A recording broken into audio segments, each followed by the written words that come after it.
ರಾಜ್ಯದಲ್ಲಿ ಉತ್ತಮ ಮಳೆಯಾಗುತ್ತಿದ್ದು ಜಲಮೂಲಗಳು ತುಂಬಿ ಹರಿಯುತ್ತಿವೆ. ಕೃಷ್ಣರಾಜಸಾಗರ ಮತ್ತು ಕಬಿನಿ ಜಲಾಶಯಗಳು ಭರ್ತಿಯಾಗಿರುವ ಸಮೃದ್ಧಿಯ ಸಂಕೇತದ ಶುಭ ಸಂದರ್ಭದಲ್ಲಿ ಮುಖ್ಯಮಂತ್ರಿ ಸಿದ್ದರಾಮಯ್ಯ ಹಾಗೂ ಉಪಮುಖ್ಯಮಂತ್ರಿ ಡಿಕೆ ಶಿವಕುಮಾರ್ ಇಂದು ಕಾವೇರಿ ಮಾತೆಗೆ ಪೂಜೆ ಹಾಗೂ ಬಾಗಿನವನ್ನು ಅರ್ಪಿಸಲಿದ್ದಾರೆ.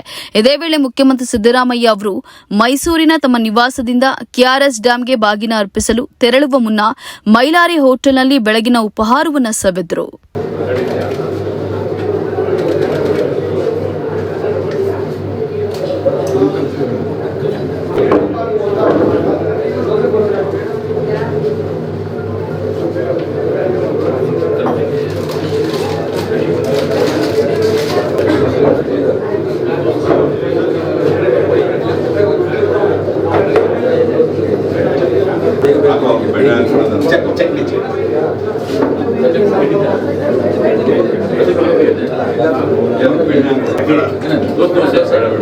ಅಲ್ಲ ಬೆಣ್ಣೆ ತೆಗ್ದಾಕ್ತಿಯ ಬೇಡ ಬೇಡ ನೋಡಿದೆ ನಾನು ಎಲ್ಲ ಮಾಡ್ಬೋದು.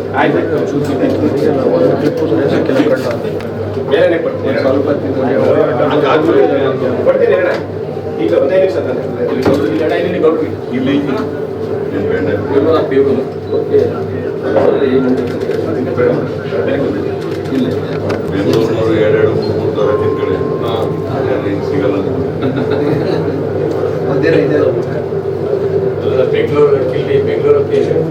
ಬೆಂಗಳೂರಲ್ಲಿ ಟೇಸ್ಟ್ ಸಿಗಲ್ಲ.